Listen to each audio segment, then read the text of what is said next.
మాండూక్యోపనిషత్తు అధ్యయనం గౌడపాదీయ కారికా సమేత 134వ భాగంగా అధ్యయనం చేస్తున్నాం. శ్రీమద్ శంకర భగవత్పాదకృత భాష్య సమేత 3వ ప్రకరణం అద్వైత ప్రకరణం, అద్వైతం తురీయం. దీంట్లో ఉన్నటువంటి 25వ కారికను చూస్తున్నాము. దీని యొక్క భాష్యము ఇప్పటికే కొన్ని భాగాలుగా చూసాము. ఈనాడు పెనల్టిమేట్ భాగం, ఒక భాగం ఈరోజు ఉంటున్నది. తరువాత మంగళవారం నాడు ఈ 25వ కారిక ముగుస్తుంది.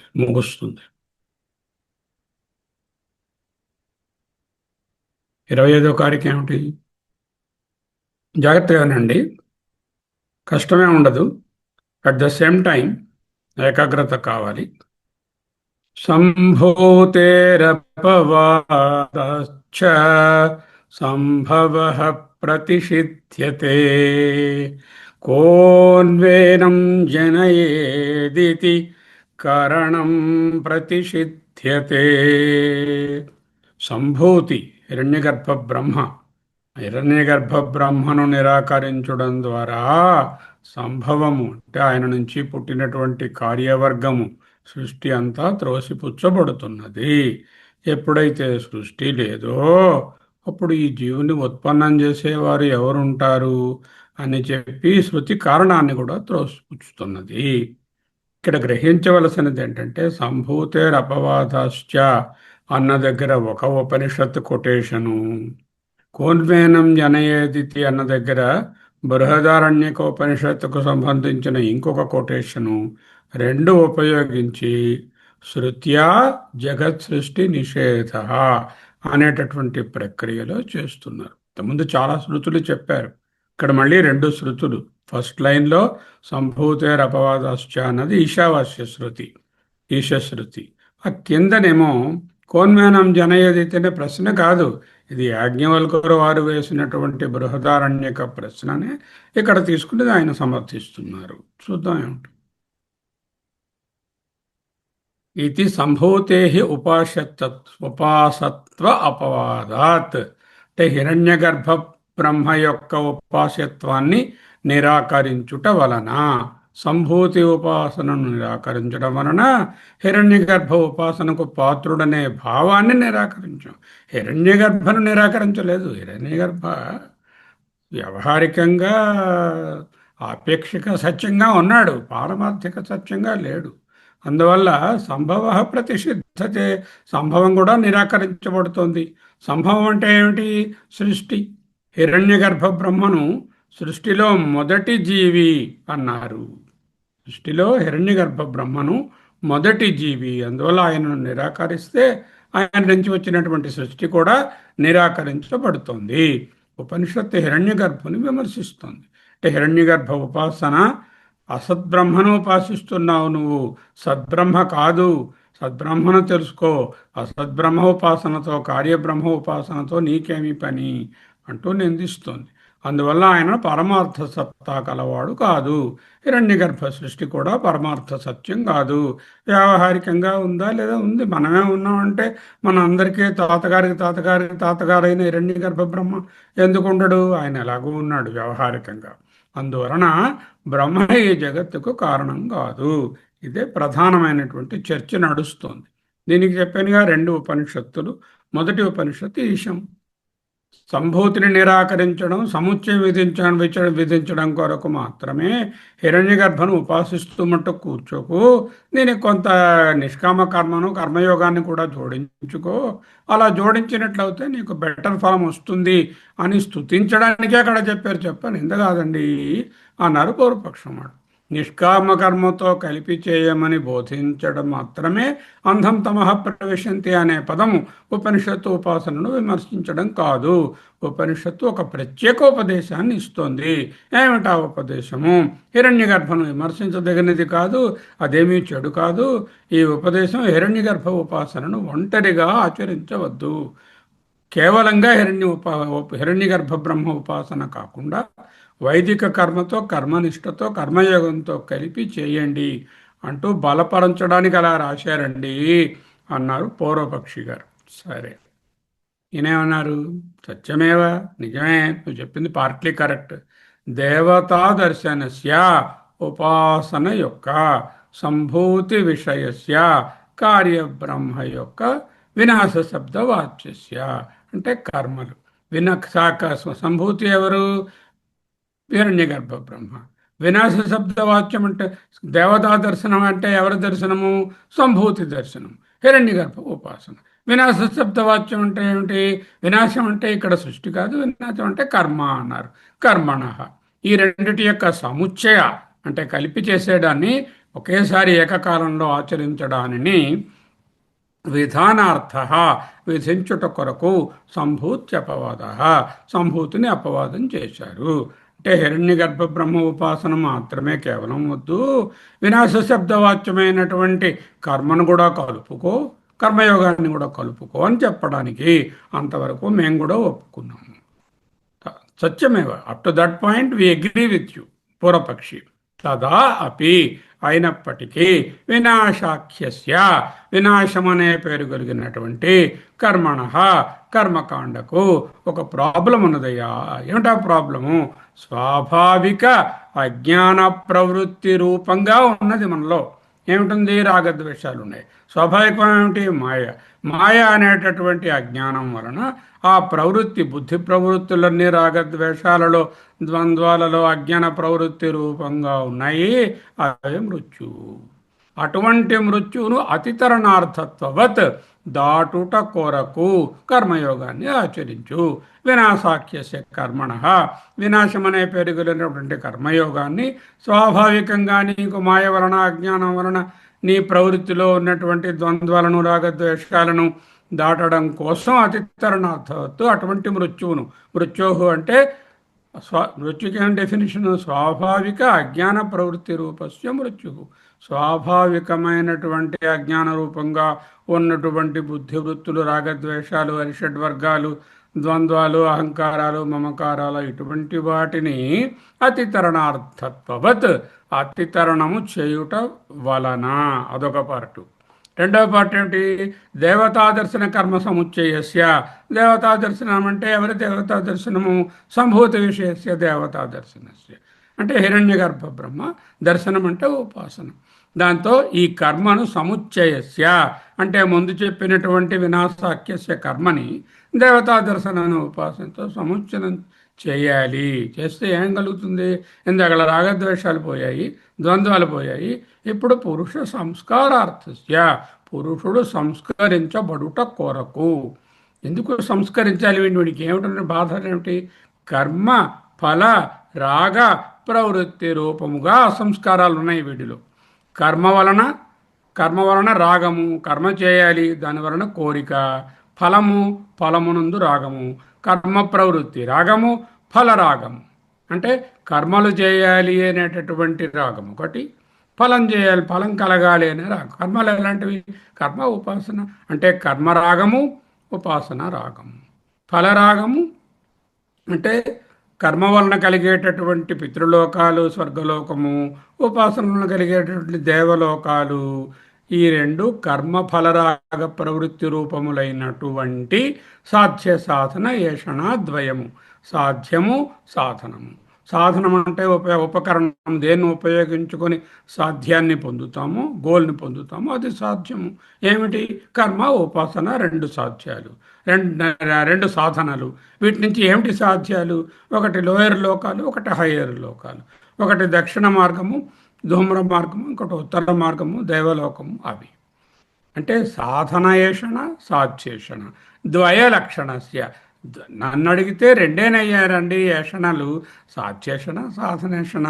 సాధారణంగా ఉపనిషత్తులో లోకేషణ, పుత్రేషణ, విత్తేషణ అని మూడుగా చెప్పినప్పటికీ జాగ్రత్తగా అబ్జర్వ్ చేస్తే అవి రెండేనండి అంటూ చెప్తున్నారు అనమాట. అంటే సాధ్య సాధన ఏషణాద్వయ లక్షణములు కలిగినటువంటి మృత్యు, అటువంటి మృత్యువును అతితరణార్థత్వం.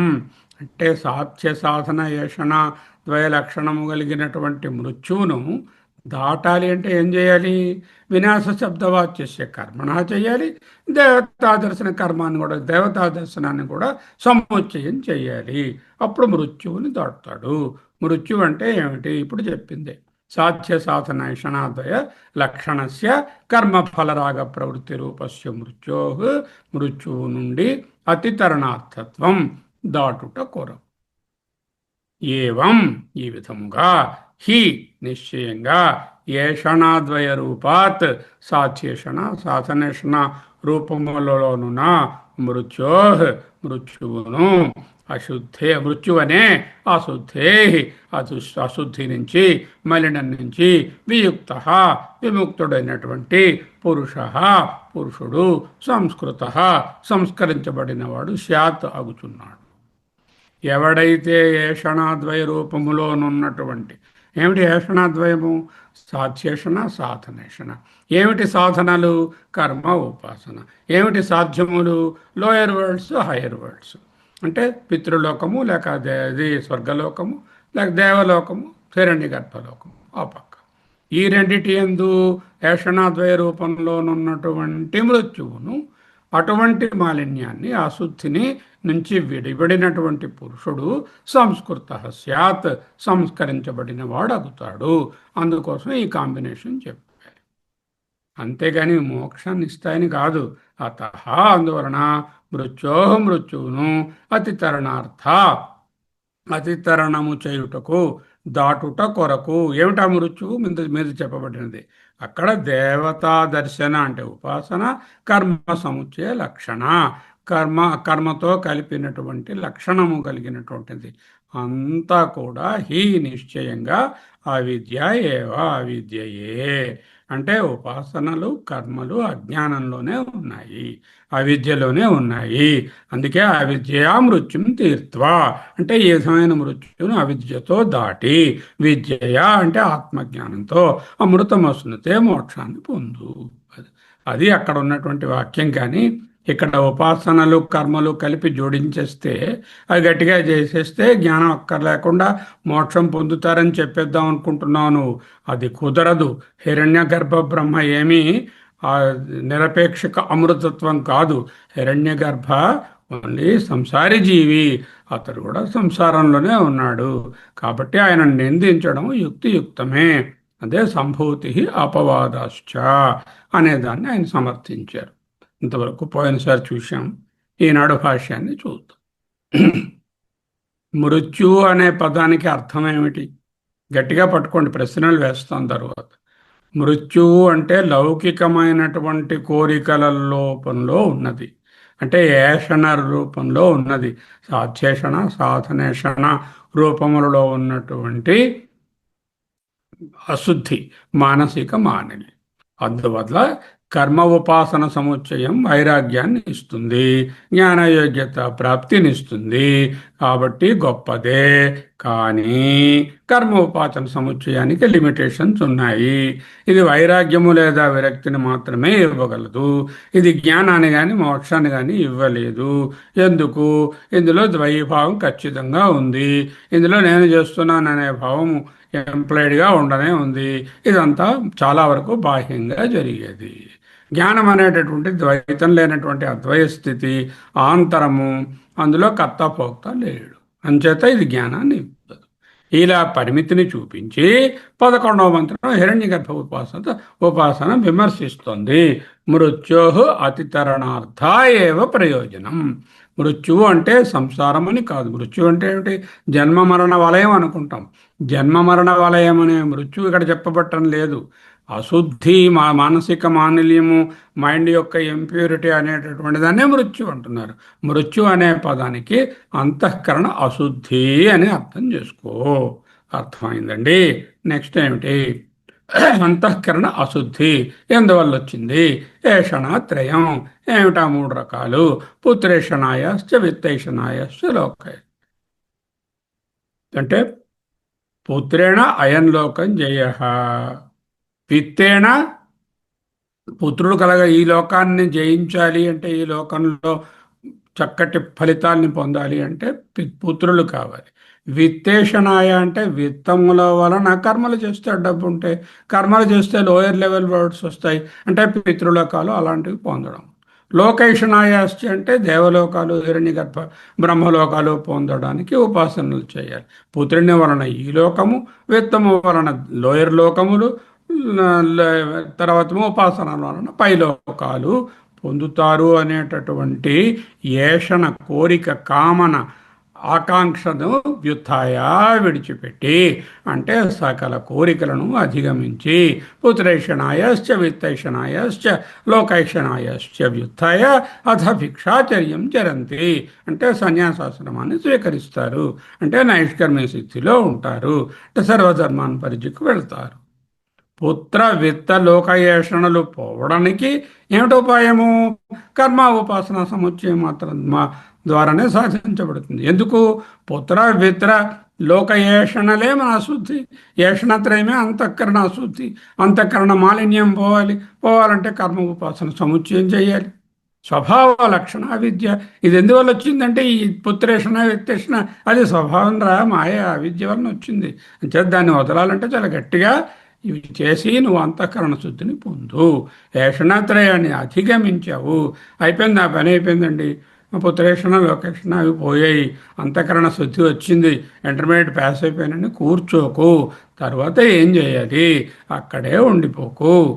అక్కడ వరకు వస్తే నువ్వు ఇంతవరకు అశుద్ధమైన అజ్ఞానిగా ఉన్నవాడివి, అశుద్ధమైన అజ్ఞానిగా ఉన్నవాడివి ఇప్పుడు శుద్ధమైన అజ్ఞానిగా ఉన్నావు. వేదాంత విచారణకు వెళ్ళు. తద్విజ్ఞానార్థం స గురుమేవ అభిగచ్చేత్. ఆ వేదాంత విజ్ఞానం కోసం సరి అయినటువంటి గురువు గారి దగ్గరికి వెళ్ళు. వెళితే అప్పుడేమిటవుతుంది? అవిద్యయా మృత్యుం తీర్త్వా. కర్మ ఉపాసన ఫలంగా అంతఃకరణ మాలిన్యము లేక ఏషణాత్రయము అనేటటువంటి స్వభావ లక్షణ విద్య నుంచి విడివడి మృత్యుం తీర్త్వా, ఆ తర్వాత విద్యయ అంటే శ్రవణ మనన నిధిధ్యాసన రూప విద్యయ అంటే జ్ఞానంతో అమృతం వస్తుతే, ఆత్యంతిక అమృతత్వమైన నిహశ్రేయసాన్ని, మోక్షాన్ని పొందుతావు. ఇదే ఈశావాస్యం యొక్క ఉపనిషత్తు బోధన. జ్ఞానయోగానికి రావాలి చెప్తున్నారు. ఇప్పుడు అదే పుస్తకం ఉన్నవాళ్ళు 169వ పేజీలో చూడండి, ఒక పారాగ్రాఫ్ స్టార్ట్ అవుతుంది 169లో. లేని వాళ్ళు ఇక్కడ చూడండి. ఏవమేవ ఏషణాద్వయ లక్షణ అవిద్యయా మృత్యో అతితీర్ణస్య విరక్తస్య ఉపనిషత్ శాస్త్ర అర్థ ఆలోచన పరస్య నాంతరీయకి అని ఉంది. కరెక్ట్ చేసుకోండి, తప్పు పడింది. అంతరీయకి అని రావాలి, నాంతరీయకి సరిపడదు. అంతరీయకి పరమాత్మైకత్వ విద్యోత్పత్తి ఇది పూర్వభావినీం అవిద్యాం అపేక్ష పశ్చాద్భావిని బ్రహ్మ విద్య అమృతత్వ సాధన ఏకేనా ఉంది. కలిపితే సాధనైకేనా అవుతుంది. కలపకూడదు, విడిగానే వ్రాసి ఉన్నది పుస్తకంలో. కానీ సాధన తరువాత ఒక కామ పెట్టుకోవాలి. ఎందుకంటే ముద్దుగారే యశోదలాగా ముద్దుగారే యశోద వేరే ఉన్నట్టుగా అమృతత్వ సాధన అని చెప్పి ఏకేన పురుషేణ అని ఒక మాటగా రావాలి. ఏకేన పురుషేణ అంటే ఒకే పురుషుని యందు సంబధ్యమాన అవిద్యయా సముచ్చీయతే ఇత్యుచ్యతే.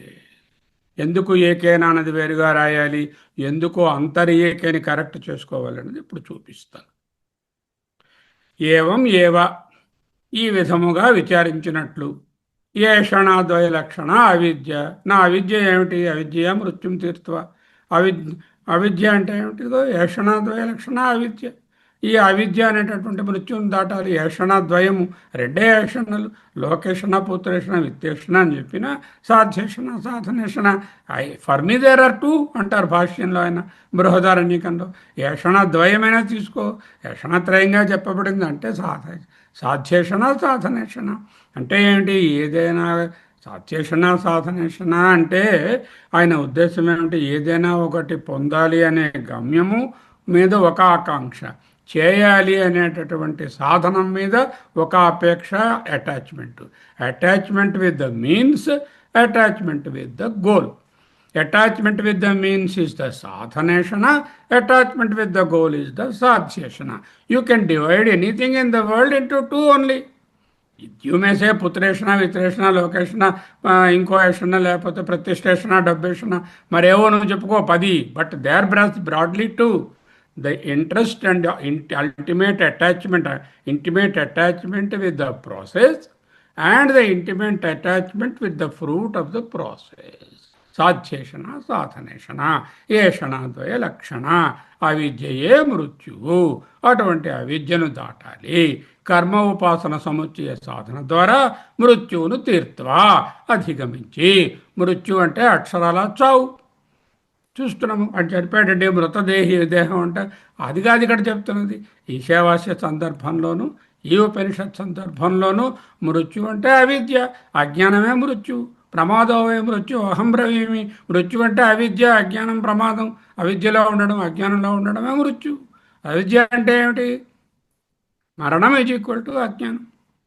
మృత్యు అంటే ఏమిటి? అజ్ఞానమే మృత్యు. అజ్ఞానం అంటే ఏమిటి? స్వరూప జ్ఞానం లేకపోవడం. అజ్ఞానం అంటే ఏమిటి? లౌకికమైన కోర్కెలు. అంటే ఏషణాద్వయ లక్షణ విద్య. Understand very clearly. మృత్యువు, మరణం అనగా అజ్ఞానము, అజ్ఞానం అనగా లౌకిక కోరికలు, సాధ్యేషణ సాధనేషణ లేకపోతే ఏషణత్రయం. అవిద్య అంటే ఏషణ లక్షణం. ఏషణాద్వయ లక్షణ అవిద్య. ఈస్ వెరీ క్లియర్లీ సెయింగ్ ఏషణాద్వయ లక్షణమే. అంటే ఏదైనా చేయాలి అనేటటువంటి సంకల్పము, ఆ ప్రాసెస్ మీద అటాచ్మెంటు, ఇది చేయడం వలన ఫలానా ఫలితం వస్తుంది అనే దాని మీద అటాచ్మెంటే అవిద్య. అదే అజ్ఞానం, అదే మృత్యువు. వేదాంతం ప్రకారం ఇది మరణం. ఓకే. పిల్లల మీద అభిమానం, భార్య మీద అభిమానం, డబ్బు మీద కోరిక, సంపదల మీద కోరిక, పేరు ప్రతిష్టల మీద కోరిక, చదువు సంధ్యల మీద కోరిక, నాకెంత తెలుసుననే దాని మీద గట్టి అటాచ్మెంటు, ఇవన్నీ కూడా అనుబంధం. ఈ అనుబంధాలే మరణము. ఆధ్యాత్మిక కోణం నుండి అవి ప్రాణాంతకమైనవి. అంటే నువ్వు ముందు నెక్స్ట్ మెట్టుకు వెళ్ళాలంటే ఏం చేయాలి? ఈ బంధములు, అనుబంధం, ఆత్మీయత, మమకారం, మమత అనేటటువంటి ప్రాణాంతకమైన వాటి నుంచి దాటు. అదే ఆధ్యాత్మిక అజ్ఞానం. అనుబంధం ఉన్నంతకాలం, మళ్ళీ చెప్తుంది చూడండి, అనుబంధం ఉన్నంతకాలం తద్వజ్జీవత్వం. ఎంతవరకు అనుబంధం అంటే ద్వైతం. ఇది నాది, అది వారిది. ఇది బాగుంది, అది బాగులేదు. ఇది కావాలి, అది వద్దు. ఇది ఎక్కువ, అది తక్కువ అనే ద్వైతం ఉన్నంత వరకు, అనుబంధం ఉన్నంత వరకు తద్వత్ జీవత్వం, నువ్వు జీవుడుగానే ఉంటావు.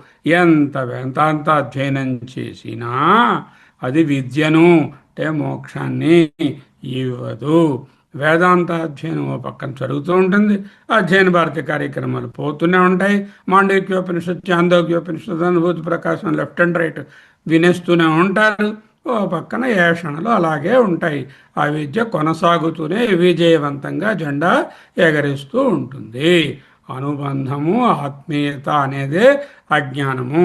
అవే కోరికలు, అవే ఏషణలు, అవే ఏషణాద్వయము, సాధ్యేషణ సాధనేషణ. ఇదే ఆధ్యాత్మిక అజ్ఞానం, ఇదే మూర్ఖత్వం. దీనిని ఇటువంటి వాడినే మూఢ అంటారు. ఈ మూఢత్వంలోంచి బయటకు రావడమే మృత్యువుని దాటడము, మోక్షాన్ని పొందడానికి ప్రయత్నం చేయడము. అవిద్య పాతుకొని పోయి విజయ జెండా ఎగరేస్తూనే ఉంటుంది. వేదాంత అధ్యయనం దానిపాటికి అవుతూనే ఉంటుంది. ఎంతవరకు నాకు ద్వైభావము, ఈ ద్వంద్వాలు రాగద్వేషాలు ఉన్నంత వరకు, ఎంతవరకు ఈ అనుబంధం ఉన్నంత వరకు. Very better message to swallow. చాలా చేదు, తినడానికి వినడానికి కూడా చాలా కష్టంగా ఉంది. కానీ తప్పదండి. తప్పదు తప్పదు తప్పదు. అంటే మృత్యువుని దాటాలి, ఆధ్యాత్మిక అజ్ఞానాన్ని దాటాలి అంటే తప్పదు. ఆచార్యులు ఏషణ లక్షణాన్ని అవిద్య అన్నారు, మృత్యు అని పిలిచారు. మృత్యు అంటే ఆధ్యాత్మిక వినాశం. అతితీర్ణస్య, ఎవరైతే ఏవం ఈ విధముగా, ఏవం ఏవం ఏవ అంటే ఈ విధముగా, ఏషణాద్వయ లక్షణ విద్య అతితీర్ణస్య, దాటిన వాని కొరకు కర్మ ఉపాసన సముచ్చయంతో ఈ అనుబంధాన్ని, ఏషణాత్రయాన్ని, ఈ అజ్ఞానాన్ని, ఈ కర్మబంధనాన్ని దాటినటువంటి వ్యక్తి కోసం. అప్పుడేమిటైంది, వాడు ఎప్పుడైతే దాటేసాడో వాడు విరక్తస్య అయిపోయాడు. ఎందుకు వాడికి విరక్తి వచ్చింది? ఎందుకంటే ఏషణలు లేవు, సాధ్యేషణ లేదు, సాధనేషణ లేదు. విరక్తస్య, విరక్తి కలిగిన వారికి మాత్రమే. ఇదే వైరాగ్యము లేక విరక్తి. రక్తి అంటే ఆసక్తి, అటాచ్మెంట్. విరక్తి అంటే వైరాగ్యము, నాన్ అటాచ్మెంట్, విరాగము. అదేం చేశారు? పరీక్షలోకాన్ కర్మచితాన్ బ్రాహ్మణ నిర్వేదమాయాన్. నిర్వేదం అంటే వైరాగ్యం వచ్చింది. అప్పుడు వీడు జ్ఞానం వైపు వెళ్ళాడు. మనకు ఉపనిషత్తే కాదండి, భగవద్గీత ఏం చెప్తుంది? 13:9 అసక్తిరనభిష్వంగ పుత్రదారగృహాదిషు, పుత్రదారగృహ ఆదిషు మొదలైన వాటి యందు ఆసక్తి లేకుండా ఉండాలి. నిత్యం చ సమచిత్తత్వం ఇష్టానిష్టోపపత్తిషు.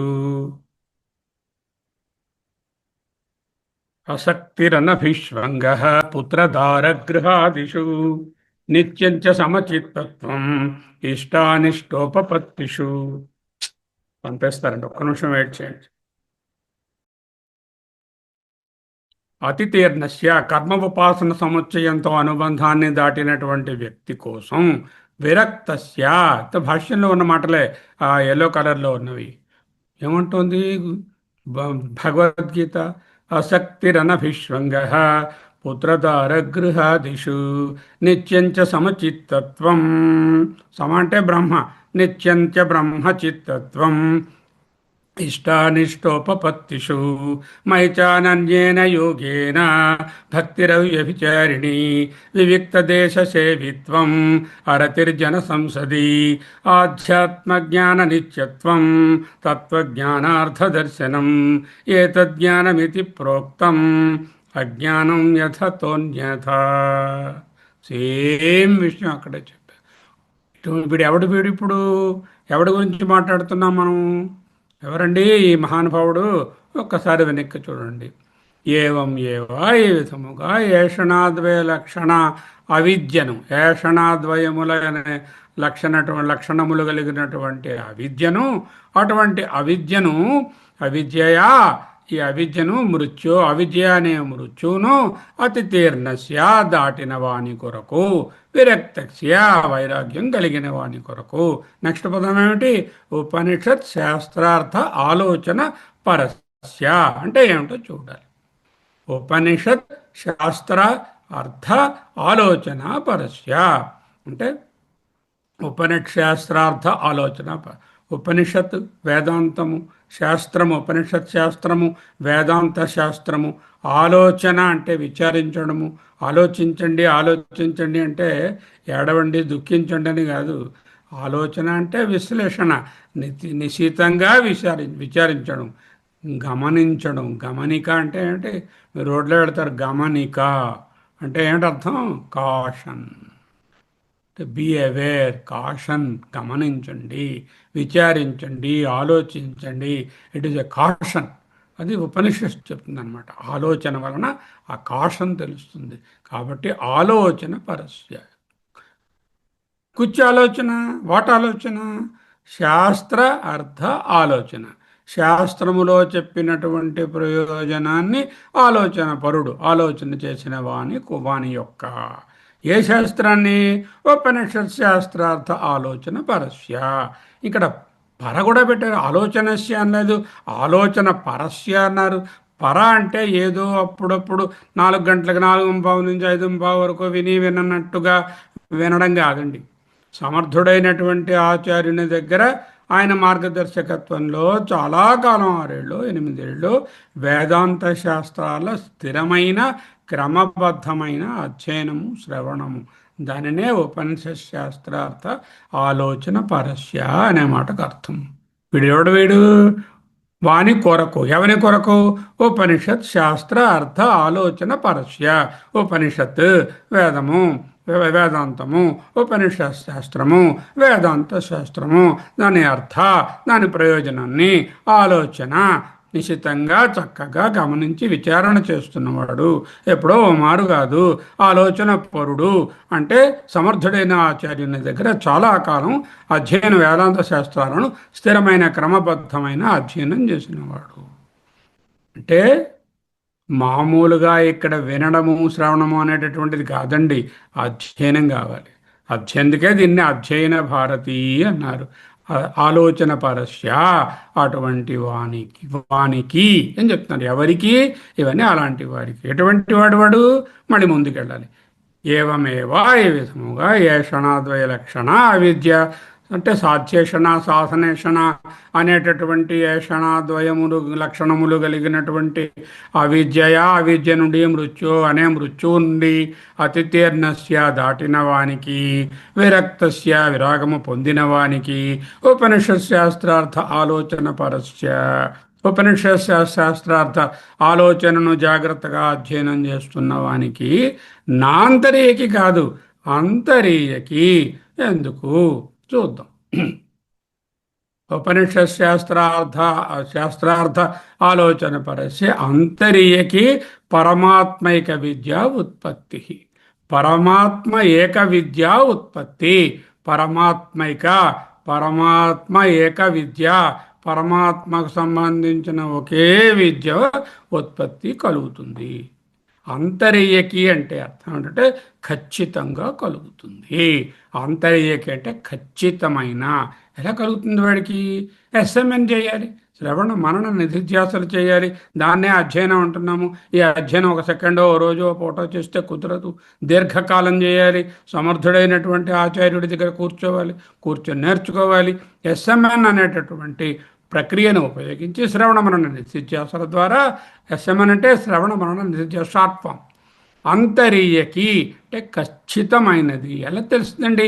అంతరీయకి అంటే ఖచ్చితమైనది మీకు ఎలా తెలిసింది? అబ్బే, అక్కడ ఆయన అంతరీయకి అని రాసి వెళ్ళిపోతారు. చాలా చోట్ల అంతరీయకి అని ఆయన వాడతారు పరిభాష. ఆనందగిరి గారు వచ్చారు, ఆయన చెప్పారు అంతరీయకత్వం అంటే అవశ్యం భావిత్వం. అదేంటండి, పిల్లంటే మార్జాలం అన్నట్టున్నది. అంతరీయకి అంటే అవశ్యం భావిత్వం అంటే అసలు అర్థం కాలేదండి. భావిత్వం అంటే కలగడం, అవశ్యం భావిత్వం అంటే తప్పక కలుగుతుంది, ఖచ్చితంగా కలుగుతుంది. అవశ్యం భావిత్వం, డెఫినెట్లీ ఇట్ విల్ అక్కర్. అవశ్యం భావిత్వం అంటే అంతరీయకత్వం అని రాశారు. ఎలా తీసుకున్నారు? బ్రహ్మసూత్ర భాష్యాల నుంచి 3 కొటేషన్స్ ఇచ్చారు ఆయన. జ్ఞానాత్ మోక్ష అంతరీయక. జ్ఞానాత్ జ్ఞానము వలన మోక్షము అంతరీయక ఖచ్చితంగా వస్తుంది. బ్రహ్మాత్మజ్ఞానస్య మోక్ష అంతరీయక. ఇంకొక చోట బ్రహ్మయే ఆత్మ అనే జ్ఞానము వలన మోక్షము అంతరీయకము అంటే ఖచ్చితంగా వస్తుంది. సమ్యక్ జ్ఞానోత్పత్తౌ సమ్యక్ జ్ఞానం యొక్క ఉత్పత్తి వలన మోక్ష అంతరీయక. అక్కడ అంతరీయక అన్నమాట, ఇక్కడ కూడా ఆయన అంతరీయక అని అందుకే రాశారు. ఆయనకి అలవాటు. అంతరీయక అంటే ఖచ్చితంగా అని మనం అలా చెప్తాము, ష్యూర్ అంటాం కదా. అంతరీయకి అంటే ఖచ్చితంగా పరమాత్మైక విద్య ఉత్పత్తి. పరమాత్మైక విద్య అంటే ఇంకా ఉపాసన అనే జ్ఞానం మాటే రాదు కదా, ఏ విద్య అని క్వశ్చన్ రాదు. పరమాత్మ ఏక విద్య ఉత్పత్తి. విద్య అంటే ఇక్కడ జ్ఞానం అనే అర్థం డైరెక్ట్గా ఉంది. పరమాత్మ ఏకత్వం అంటే ఏమిటండి? అద్వైతాత్మతత్వ విద్య. అద్వైత ఆత్మ అనే తత్వము సారము సంబంధించినటువంటి విద్య అంతరీయకి అంటే ఖచ్చితంగా కలుగుతుంది. ఎందుకు వీడికి అంత చక్కగా వచ్చేసింది అంతరీయకి? జ్ఞానయోగ్యత ప్రాప్తి పొందాడు. పుత్రేషణ, విత్తేషణ, లోకేషణ, ఏషణాద్వయం అనే లక్షణములు కలిగినటువంటి మృత్యు రూపంలో ఉన్నటువంటి అజ్ఞానాన్ని, కోరికలని దాటేశాడు. అంచేత జ్ఞానయోగ్యత ప్రాప్తి కలిగింది. జ్ఞానయోగ్యత ప్రాప్తి కలిగింది కాబట్టి పరమాత్మైక విద్య ఉత్పత్తికి ఏ అంతరాయమో ఇంకా లేదు. అంతరీకం అంటే ఖచ్చితంగా వస్తుంది. మనసుకు అర్హత లభించింది కాబట్టి ఉత్పత్తి భవతి. భవతి అని అక్కడ లేదు, ఉత్పత్తి భవతి అని సెకండ్ సెంటెన్స్ క్లోజ్ చేసేయండి. నెక్స్ట్ సెంటెన్స్ తర్వాత చూద్దాం. ఉత్పత్తి భవతి అని కలుపుకోండి. ఇది ఇతి అని ఉంది. ఇతి అంటే తస్మాత్ హేత్వర్థే. తస్మాత్ అందువలన, ఈ హేతువు వలన అనే అర్థం. ఇతి అంటే అని తీసుకోకు. హేత్వర్థే ఇతి. ఇతికి చాలా అర్థాలు ఉంటాయి. హేత్వర్థం ఈ కారణము వలన అనేటటువంటి విధంగా చదువుకో. హేత్వర్థే ఈ హేతువు వలన, అందువల్ల అంటాం కదా. ఇతి అంటే అందువల్ల, అని కాదు, అందువల్ల అని చదువుకో. అయిపోయింది. ఇప్పుడు ఏమిటైంది?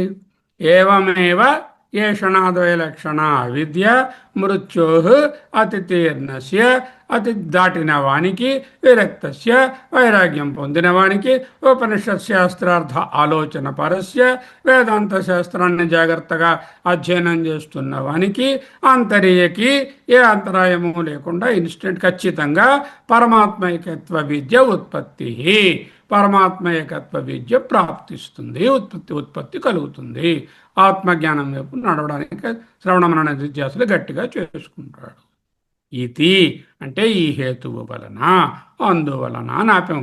పూర్వభావిని అవిద్యాం అపేక్ష పశ్చాద్భావిని బ్రహ్మ విద్యామృతత్వ సాధన ఏకేన పురుషేణ సంబధ్యమాన విద్య సముచ్యతే ఇత్యుచ్యతే అనే భాగాన్ని చూడాలి. ఇంతవరకు ఒక హాఫ్ ఆఫ్ దట్ ఫ్రేజ్ మనం చూసాం. చూద్దాం నెక్స్ట్ పార్ట్. హేత్వర్థే అందువలన, పూర్వభావిని అవిద్య అపేక్ష పశ్చాద్భావిని బ్రహ్మ విద్య అమృతత్వ సాధన. పూర్వభావిని అవిద్య, పశ్చాద్భావిని బ్రహ్మ విద్య అంటే రెండు ఉన్నాయి. ఏమిటన్నమాట? పూర్వభావిని అవిద్యాం అపేక్ష, పశ్చాద్భావిని బ్రహ్మ విద్య అమృతత్వ సాధన. ముందు పశ్చాద్భావిని ఏమిటో చూస్తాం. పశ్చాద్భావిని బ్రహ్మ విద్య. ఈ బ్రహ్మ విద్య అనేది పశ్చాద్భావిని తరువాత కలుగుతుంది. ఎప్పుడు కలుగుతుంది? ఉపాసనను కర్మలను దాటి జ్ఞానయోగ్యత ప్రాప్తి పొందిన పిదప సద్గురుమేవాభిగచ్చేత్ అధ్యయనం చేశాడు, ఉపనిషత్ శాస్త్రార్థ ఆలోచన పరుడయ్యాడు. అప్పుడు బ్రహ్మ విద్య తరువాత జరిగింది. కాబట్టి పశ్చాద్భావిని బ్రహ్మ విద్య. దేనితో పోలిస్తే ఇది పశ్చాత్? కర్మ ఉపాసన సముచ్చయం ముందుంది. కర్మ ఉపాసన సముచ్చయంతో పోలిస్తే ఇది పశ్చాత్.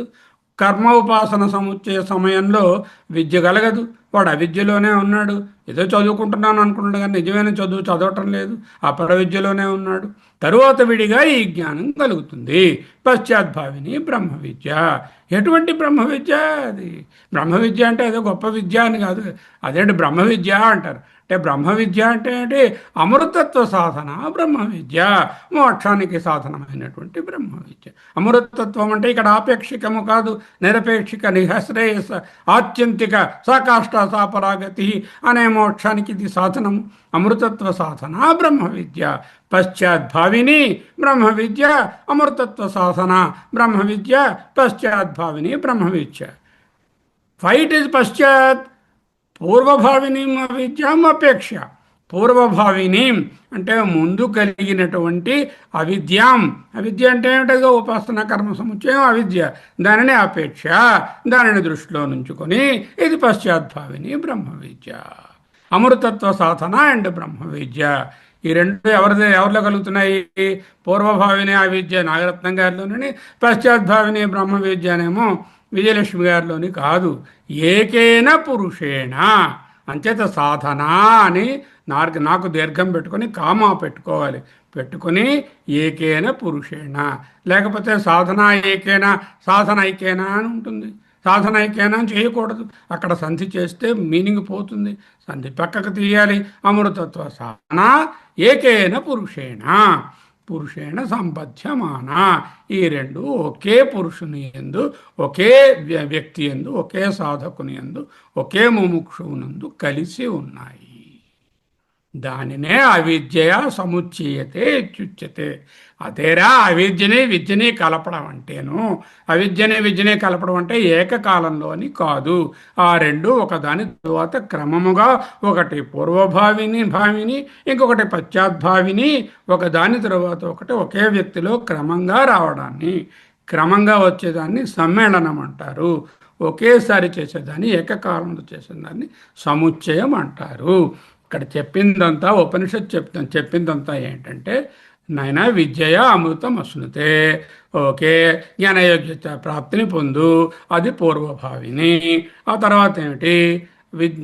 అవిద్యయ మృత్యుం తీర్త్వా, అది భామిని పూర్వభావిని. అవిద్యయ మృత్యుం తీర్త్వా అంటే ఉపాసన కర్మలు గట్టిగా చేసి ఆ యాసనను దాటుకొని ఆ అజ్ఞానం అనే మృత్యువుని తరించి దాటి నువ్వేమో జ్ఞానయోగ్యత ప్రాప్తి పొందు. పశ్చాద్భావిని బ్రహ్మ విద్య ఏమిటి? విద్యయ అమృతం అశ్నుతే. అక్కడ ఏం రాసింది? అవిద్యయ మృత్యుం తీర్త్వా విద్యయ అమృతం అశ్నుతే అంటే ఈ రెండు ఏకకాలంలో కాదు. ఒకే పురుషుని యందు, ఒకే సాధకుని యందు, ఒకే ముముక్షు యందు పూర్వభావిని అవిద్యాం అపేక్ష పశ్చాద్భావిని బ్రహ్మ విద్య అమృతత్వ సాధన. ఇది ఏకేన పురుషేణ, ఒకే వ్యక్తి యందు సంబధ్యమాన, కలిసి కొండడం వలన అవిద్య సముచ్చయతే ఇత్యుచ్యతే. అవిద్యతో దీనిని కలుపు అని వ్రాయబడి ఉంది. అంటే ఇవి సమకాలంలో ఆచరించేవి కాదు, సముచ్చయము చేయకూడదు, ఇవి వేరువేరుగా ఉండాలి. అది సముచ్చయం కాదు.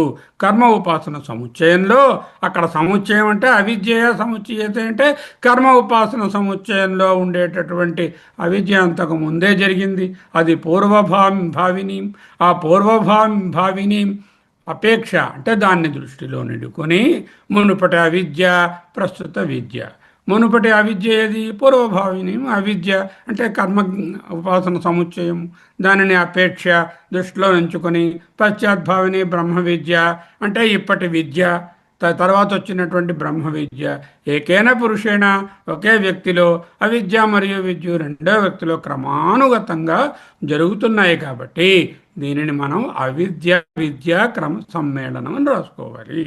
అవిద్య అంటే ఉపాసన కర్మ, విద్య అంటే బ్రహ్మజ్ఞానం, దాన్ని క్రమ సమ్మేళన అంటే క్రమానుగత కలయిక, ఏకకాల కలయిక కర్మ ఉపాసన సముచ్చయం, క్రమానుగత కలయిక అవిద్య విద్యల సమ్మేళనము.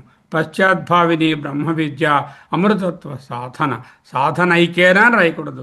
సాధన ఏకేన పురుషేణ, ఒకే వ్యక్తిలో సంబధ్యమాన ఏకేన పురుషేణ అవిద్యయ సముచ్చయతే ఇత్యుచ్యతే.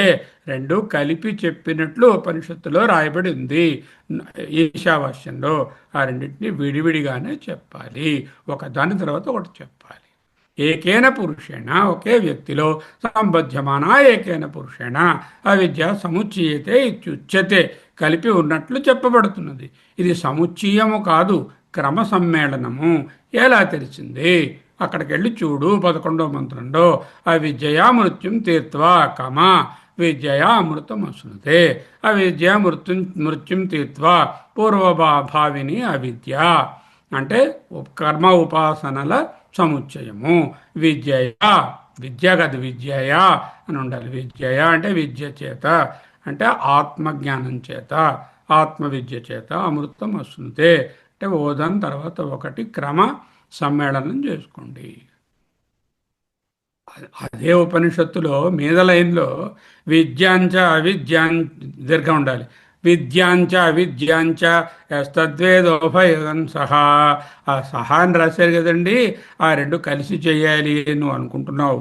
సహా అనే దానికి ఒకే వ్యక్తిలో ఉన్నాయి, ఒకదాని తరువాత ఒకటి క్రమంగానే అర్థం. అసలు ఈశావాస్యం వ్యాఖ్యానంతో పోలిస్తే ఇది సవరణ వ్యాఖ్యానం. అక్కడేం చెప్పారు? సహా అంటే కలిపే అన్నారు, సముచ్చయంగానే అన్నారు. ఎందుకు? అవిద్య అంటే కర్మని, విద్య అంటే ఉపాసన అని చెప్పారు. అంటే అవిద్య అనే కర్మను, కర్మకాండను, విద్య అనే ఉపాసనను సముచ్చయం చేయండి అని అక్కడ వ్యాఖ్యానించారు. ఐతరేయ ఉపనిషత్తు భాష్యం తాలూకా పీఠికలో కూడా ఇదే మంత్రాన్ని మళ్ళీ కోట్ చేశారు. అవిద్య మృత్యుం తీర్త్వ విద్య అమృతమశ్నుతే విద్యాంత విద్యాంచ అస్తత్వేదో ఉభయం సహా అవిద్య మృత్యుం తీర్త్వ అనే మంత్రాన్నే కోట్ చేశారు 11వ మంత్రం. కోట్ చేసి అక్కడ చెప్పినప్పుడు కూడా ఆయన ఈ విధమైనటువంటి అర్థాన్నే ఇచ్చారు. ఈశావాస్య అర్థానికి దీనికి వ్యత్యాసం చెప్తున్నాను చూడండి మరొక్కసారి. ఈశావాస్యంలో అవిద్య అంటే కర్మ, విద్య అంటే ఉపాసన. విద్యాంచ అవిద్యాంచ యస్తత్వేద ఉభయం సహా అంటే కర్మకాండను ఉపాసనను సహా అంటే ఒకేసారి సముచ్చయం చేసి చెయ్యి. అవిద్య మృత్యుం తీర్త్వ కర్మకాండతో రాగద్వేషాలు దాటి విద్య ఉపాసనతో అమృతమసునితే ఆపేక్షిక అమృతాన్ని హిరణ్యగర్భ బ్రహ్మను పొందు. అక్కడ కాంటెక్స్ట్ అది. ఎందుకు 9, 10, 11, 12, 13, 14 కర్మ ఇది జ్ఞానం దాటినటువంటి స్థితి బి గ్రేడ్ వాళ్ళకి చెప్తున్నాడు. ఇక్కడికి వచ్చేసరికల్లా విద్యాంచ అవిద్యాంచ యస్తద్వేద ఉభయగం సహా విద్య అంటే జ్ఞానం, అవిద్య అంటే కర్మోపాసన సముచ్చయం. ఈ రెండు సహా అంటే కలిపి కాదు, ఓదాని తర్వాత క్రమంగా. ఆ క్రమంగా అని ఎలా తెలిసింది? అవిద్య మృత్యుం తీర్త్వ కర్మకాండతో నీ రాగద్వేషాలను యషణత్రయాలను అజ్ఞానాన్ని మృత్యువుని దాటి విద్యయ అంటే జ్ఞానంతో అమృతమసునైతే ఆత్యంతిక అమృతాన్ని పొందు కామం మధ్యలో ఉంది. ఇది ఇక్కడ విశ్లేషణ. అర్థమైందా? అన్యార్థత్వాదమృతత్వ సాధనం బ్రహ్మ విద్యాం అపేక్ష నిందార్థ ఏవ భవతి సంభూత్యపవాద యద్యపి శుద్ధ వియోగ హేతు అతన్నిష్టత్వాత్. ఈ భాగాన్ని వివరించుకోవాలి. అతః అందువలన అంటే ఈ కారణం వలన ఈ చర్చలన్నిటి ద్వారా 25వ కారికలో మనం గ్రహించాల్సినటువంటి సారాంశం ఏమిటి? ఈశావాస్య హిరణ్య గర్భ ఉపాసన గురించి మాట్లాడుతున్నదనడంలో ఏం సందేహం లేదు. హిరణ్య గర్భ ఉపాసన మనసును శుద్ధి చేస్తుంది అనడంలో సందేహం లేదు. అయినప్పటికీ ఈశావాస్యంలో చెప్పినట్లుగా ఆ ఉపాసన విమర్శించబడింది. ఎలాగా? మొదట అవిద్యాన్ని చూపడం వలన ఇది జ్ఞానాన్ని కానీ మోక్షాన్ని కానీ ఇవ్వలేదు. అందువలన ఉపాసనాయం తాత్పర్యం నాస్తి, ఉపాసనల యందు ముఖ్యార్థం కాదు. అక్కడ ఈశావాస్యానికి ఇక్కడ కూడా ఉపనిషత్ తాత్పర్యం ఏమిటి? కేంద్ర సందేశం ఏమిటి? జ్ఞానము మోక్షం. ఉపనిషత్తు యొక్క కేంద్ర సందేశము ఉపాసన కాదు. దీనిని తాత్పర్య అభావాత్ అంటే ఉపాసనల యందు తాత్పర్యము లేకపోవుట వలన హిరణ్య గర్భ బ్రహ్మ నిందాయేవ, హిరణ్య గర్భ బ్రహ్మ సత్యబ్రహ్మ కాదు అని నిందించడం జరిగింది. ఎందుకు? సంభూతిం అపవాదాశ్చ. ఆ రెండు మాటలను వివరించుకుంటున్నాం. కంటిన్యూషన్ భాగం. అతః అందువలన అన్యార్థత్వాద్ అమృతత్వ సాధనం, అన్యార్థత్వాత్ అమృతత్వ సాధనం, అమృతత్వ సాధనమైన బ్రహ్మ విద్యాం అపేక్ష. అమృతత్వ సాధనం బ్రహ్మ విద్య, అమృతత్వ సాధనమైన బ్రహ్మ విద్యను అపేక్ష దృష్టిలో ఉంచుకొని అన్యార్థత్వాత్ మోక్షం కోసం ఉద్దేశించిన బ్రహ్మ విద్యతో అపేక్ష పోలిస్తే తాత్పర్యం ఎక్కడుంది? బ్రహ్మ విద్యలో ఉంది, మోక్ష విద్యలో ఉంది. ఏదైతే మోక్షానికి దారితీస్తుందో ఆ బ్రహ్మ విద్యలో తాత్పర్యం అంటే ఎసెన్స్ అదే ప్రైమరీ. తాత్పర్యభూత జ్ఞానంతో పోలిస్తే ఉపాసన అన్యార్థత్వాత్ ఇతరమైనది. అన్యార్థత్వాత్ కేంద్ర బోధన కంటే, సెంట్రల్ టీచింగ్ కంటే ఇతరమైన దానికోసం ఉద్దేశించబడినది. కాబట్టి ఇది ద్వితీయ ప్రయోజనం కోసం ఉద్దేశించబడినది, అప్రధాన ప్రయోజనం. ప్రధాన ప్రయోజనం ఏమిటి? అమృతత్వ సాధనం బ్రహ్మ విద్య. అమృతత్వాన్ని మోక్షాన్ని పొందడానికి, నిరపేక్షిక అమృతత్వాన్ని పొందడానికి బ్రహ్మ విద్య సాధనం. అది సెంట్రల్ టీచింగ్. అపేక్ష దానిని దృష్టిలో ఉంచుకుంటే అతః ఇప్పుడు చెప్పినటువంటి ఉపాసన కర్మకాండ డిస్కషన్ అంతా అన్యార్థత్వాత్ అంటే అన్యమైన అర్థము కోసమే, సెకండరీ మీనింగ్ కోసమే. What is the primary focus? కేంద్ర బోధన ఏది? అమృతత్వ సాధనం బ్రహ్మ విద్య. అమృతత్వ సాధనమైన బ్రహ్మ విద్య ప్రైమరీ ప్రయోజనం. ఈ ప్రైమరీ ప్రయోజనమే అక్కడ ఉపనిషత్తు ఇక్కడ కూడా నేర్పించదలుచుకుంటుంది. దీనిని దృష్టిలో ఉంచుకుంటే కర్మ ఉపాసన సముచ్చయం అనేది చిత్తశుద్ధిని, చిత్తమాలిన్యాల్ని తొలగించి సంస్కరించడానికి పనికొస్తుంది అనేటటువంటి ప్రయోజనం అప్రధాన ప్రయోజనం, సెకండరీ గెయిన్. ఎవరైనా వచ్చి మిమ్మల్ని భగవద్గీత తాలూకా కేంద్ర సందేశం అంటే ఏమిటండి, సెంట్రల్ మెసేజ్ భగవద్గీత అంటే కృష్ణుడు యుద్ధం చేయమన్నారండి, యుద్ధమే ఇంపార్టెంట్, కర్మ అందరితో యుద్ధం చేయండి, లేకపోతే కర్మయోగమే ఇంపార్టెంట్ అని చెప్తారేమిటి? చెప్పకూడదు, చెప్పరాదు. ఎందుకు?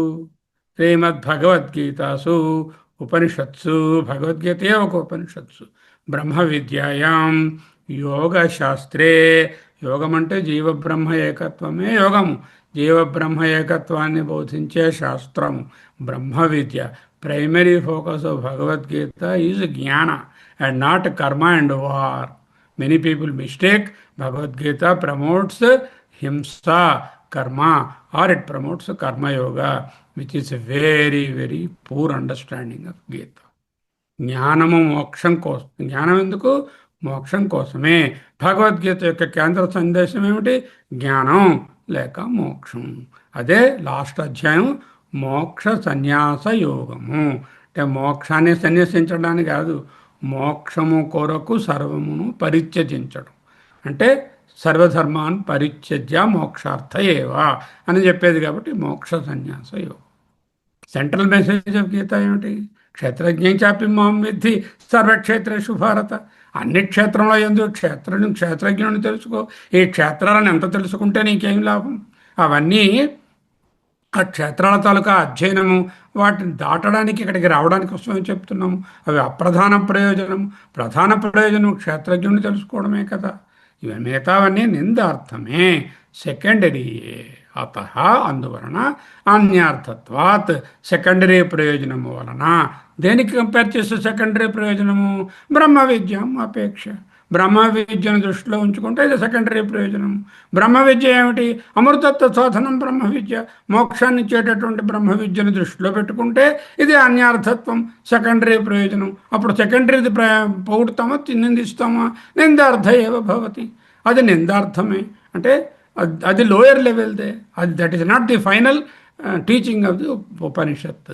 అందువలన సంభూత్య అపవాద, అందువల్ల హిరణ్య గర్భను అపవాదం చేశాము. అంతవరకు చదువు. ఇంకా యజ్ఞశుద్ధ వియోగహేతు అతన్నిష్టత్వాత్ అనే భాగాన్ని చూద్దాం. అన్యార్థత్వ అమృతత్వ సాధనం బ్రహ్మ విద్యాం అపేక్ష నిందార్థ ఏవ భవతి సంభూత్యపవాద. ముగింపేమిటి? నిందార్థ ఏవ భవతి. కుచ్ నిందార్థ ఏవ భవతి. దేనిని నిందార్థం? సంభూతిం అపవాద. ఉపాసన కేవల విమర్శ కొరకు మాత్రమే ఉద్దేశించబడినది. అందువలన గౌడపాదాచార్యుడు అపవాద చ అంటే ఇంకొక మాట చెప్పబోతున్నారు. సంభూతిం అపవాద చ సంభవ ప్రతిషిధ్యతే. ఆ రెండింటిని కలిపి చకారం రెండింటినీ కలిపి అనేటటువంటి పదాన్ని ఉపయోగించి ఈ విమర్శను తెలియజేశారు. ఈ చర్చ అంతా ఆ శ్లోకంలోని ఒక పదాన్ని సమర్థిస్తుంది. ఏమిటి ఆ పదము? అపవాద. ఎవరిని అపవాదము? హిరణ్యగర్భ అపవాద. హిరణ్యగర్భ ఉపాసన, హిరణ్యగర్భ విమర్శ చెల్లుబాటు అవుతుంది. ఎందువలన? ఇదంతా సెకండరీ కాబట్టి నిందార్థ ఏవ భవతి సంభూత్యపవాద. సంభూతి ఉపాసన నిందార్థమే. సంభూతిని అపవాదం చేయడం అనేది సంభూతి ఉపాసనను నిరసించడమే. ఒక మంచి కాషన్ ఆయన ఇస్తున్నారు. అందరం కూడా తెలుసుకోవాల్సినటువంటి ముఖ్యమైన కాషన్. శంకరాచార్యులు వదలరు.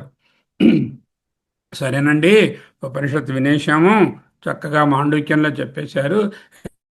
హిరణ్యగర్భ బ్రహ్మ ఉపాసన కర్మకాండ ఇదంతా నిందార్థం, నిరసన, పనికిరాదు అని అనరాదు. తప్పుడు సందేశాన్ని తీసుకోకూడదు. కర్మ మరియు ఉపాసన నిష్ప్రయోజనము అని ఎప్పుడూ చెప్పకూడదు. ఎవరికి బోధించకూడదు. ఎవరైనా చెప్పినా కూడా నమ్మకూడదు. కర్మ మరియు ఉపాసన మోక్షాన్ని ఇవ్వలేవు అనేదే సరైన అవగాహన. 10వ క్లాసు పాస్ అవ్వక్కర్లేదు, డైరెక్ట్గా నువ్వు పిహెచ్డి అయిపోగలవు అని ఎవరైనా చెప్తే ఎలా నమ్మలేరు? 10వ క్లాసు పాస్ అవ్వడం ఎంత ఇంపార్టెంటో దాని తాలూకా ఉపయోగం ఎంత ఉన్నదో అది ప్రయోజనం లేనిది కాదు. 12వ క్లాసో 10వ క్లాసో పాస్ అయితేనే ముందుకు వెళ్తాడు. అదే ఉపాసనా కర్మలు నిష్ప్రయోజనం అని చెప్పకూడదు. మోక్షాన్ని ఇవ్వలేవు, పిహెచ్డి కాదు అంటే పర్వాలేదు. ఇదే గమనిక. This is the caution for this.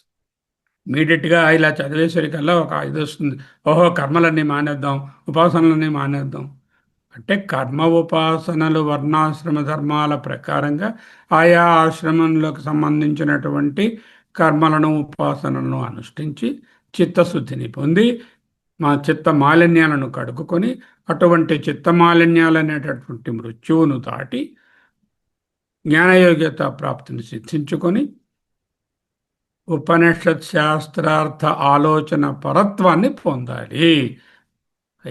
యద్యపి అని ఎలా తెలిసింది? నేను కాషన్ ఇస్తున్నాను, మనకు ఎలా తెలిసింది? నేను రాస్తున్నాను. యద్యపి అశుద్ధ వియోగ హేతు అతన్నిష్టత్వాత్.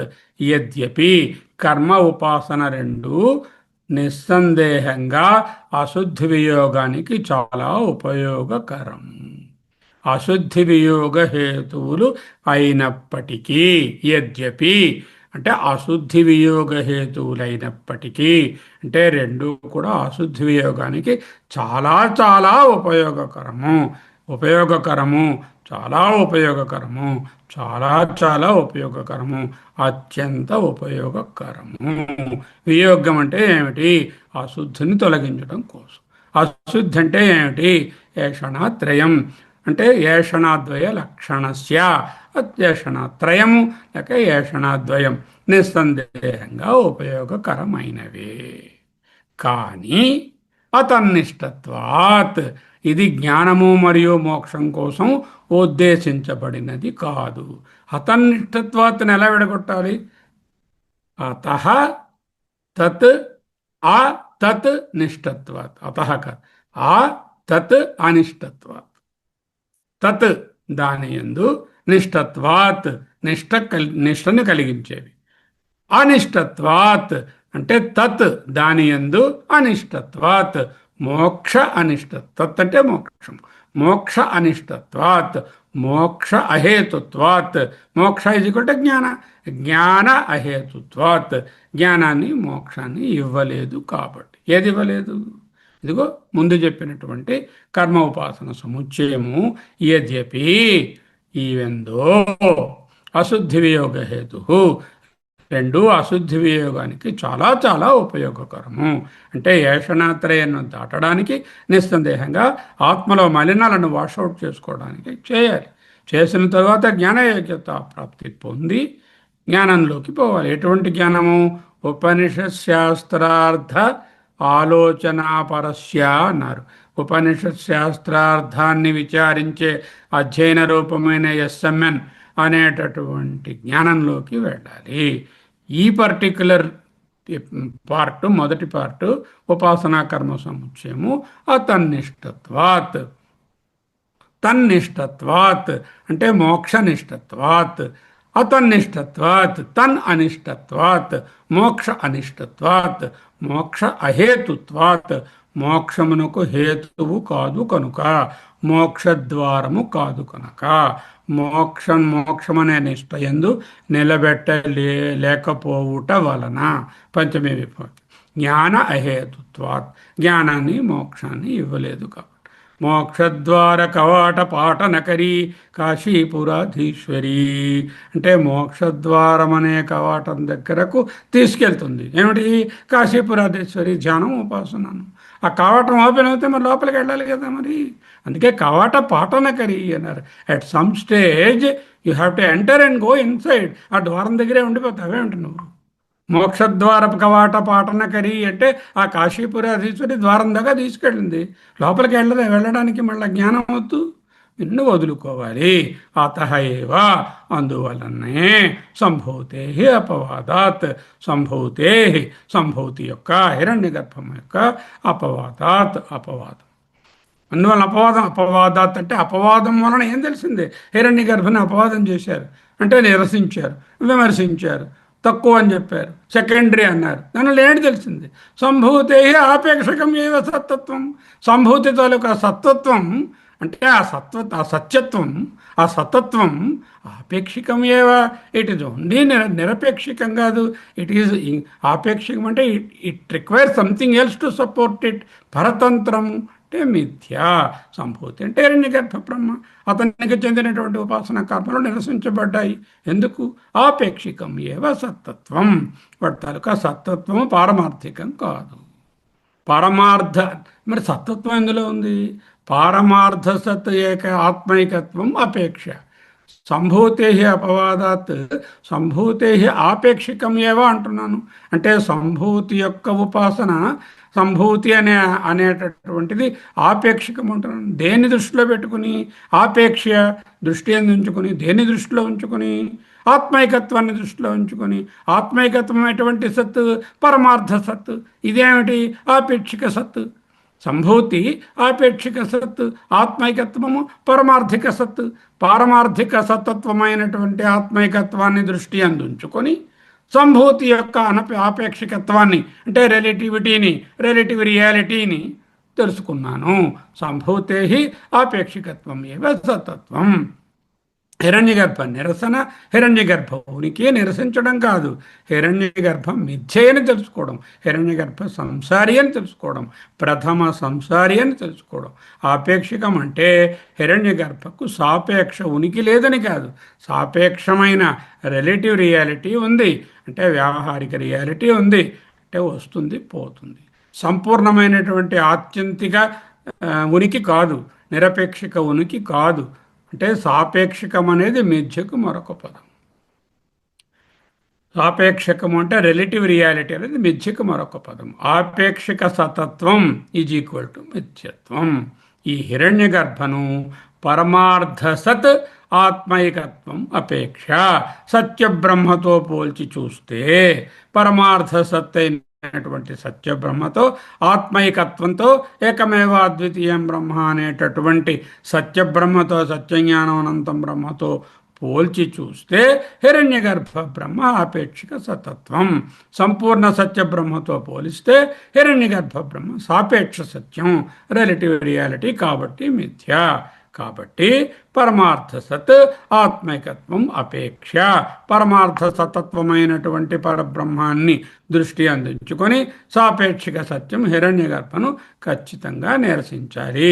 That doesn't mean you should not do any ఉపాసన అండ్ కర్మ. హిరణ్యగర్భను ముందు పొంది ఆ తరువాత ఇక్కడకు రావాలి. ఆచార్యులు ఇంకొక మాట ఉంది, అమృతాఖ్య సంభవ ప్రతిషిధ్యతే అన్నారు. అమృతాఖ్య అనే దానికి బదులుగా ఆనందగిరి ఇంకొక పాఠాన్ని చూపించారు. ఏమిటి? అనృతాఖ్య అని చూపించారు. మురు బదులుగా నృ రాసి చూడండి. ఇది ప్రత్యామ్నాయ పాఠము.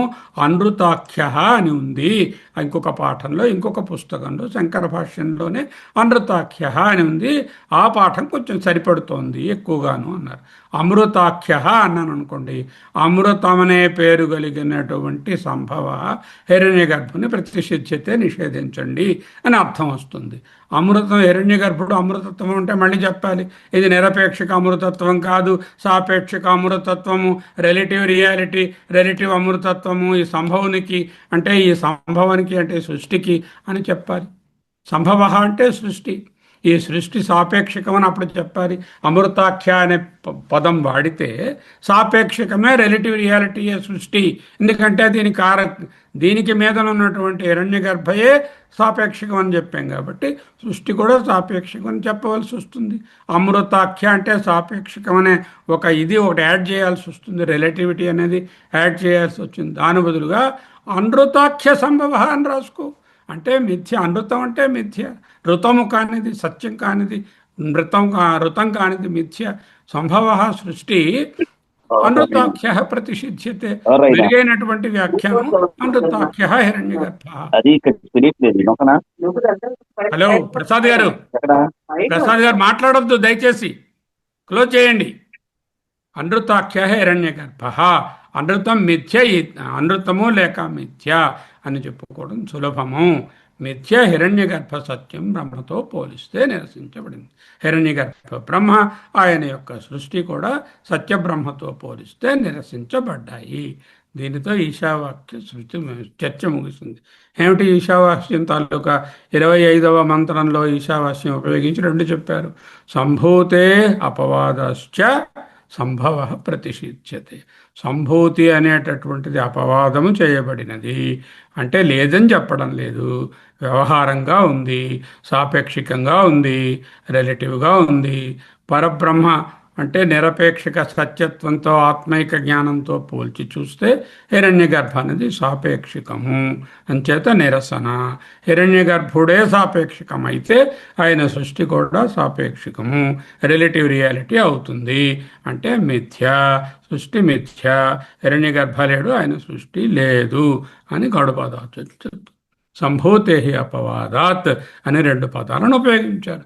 ఆచార్యులు ఆ రెండు పదాలను పట్టుకొని ఈశావాస్య ఉపనిషత్తును తీసుకుని ఎంత దూరం విస్తరించారు. సంభవ ప్రతిషిధ్యతే అంటే సంభూతి అనేటటువంటిదే లేకపోతే, అంటే కార్యబ్రహ్మయే లేడంటే కార్యబ్రహ్మ యొక్క కార్యకరణ సంఘాతం అంతా ఎక్కడుంటుంది? కిందని సంభవ ప్రతిషిధ్యతే, సంభవం కూడా నిరాకరించబడినది. ఇది సాధించిన అంశం.